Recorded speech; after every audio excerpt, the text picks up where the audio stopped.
ఇది నిజంగా అందరి కళ్ళు కూడా ఒకరు అట్లా అంటాయి. ఆశ్చర్యం కలిగించే విషయం చెప్తా. ఈ ₹1 కోటి దోపిడీ టీటీడీ పరకామణిలో చంద్రబాబు హయాంలో జనవరి 2025లో జరిగితే దానిని ఓ వైపున దాచిపెట్టి బయటికి రాకుండా, మరోవైపున సెప్టెంబర్ 2025లో 2023లో జరిగిన సెప్టెంబర్ 2025లో చంద్రబాబు నాయుడు 2023లో జరిగిన పరకామణి కేసు ₹75,000 విలువ చేసే డాలర్ నోట్లు పట్టుబడి అక్కడ కూడా గుడికి మేలు జరుగుతూ ₹15 కోట్ల ఆస్తి టీటీడీకి రాయించిన దాన్ని తప్పుపడతాడు. జనవరి 2025 ఆయన హయాంలో జరిగింది దాచిపెట్టి. ఇంకా ఆశ్చర్యమేనండి.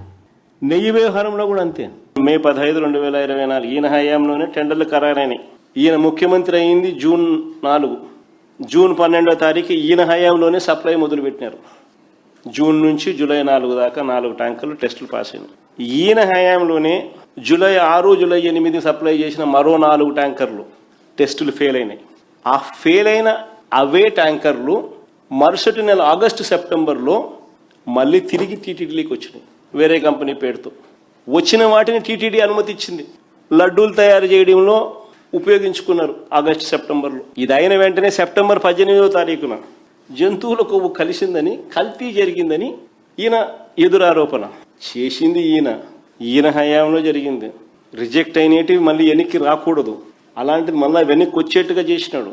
వైష్ణవి డైరీ, సంఘం డైరీకి ఉన్న సంబంధాలు అందరికీ తెలుస్తూనే ఉంటాయి. మళ్ళీ ఎదురు మా మీద దాడి సెప్టెంబర్లో. సరే, ఇలాంటి వాళ్ళని ఏమనాలా అని అడుగుతా ఉన్నా. సినిమాలో నిజంగా ఒక విలన్ క్యారెక్టర్ కూడా ఒక సినిమాలు పోతే ఆ 2.5 గంటల్లో విలన్ కూడా ఇంతగా ఆలోచన చేయడము. అసలు ఇది లైవ్ టెలికాస్ట్లో కనిపిస్తాను. Reality show.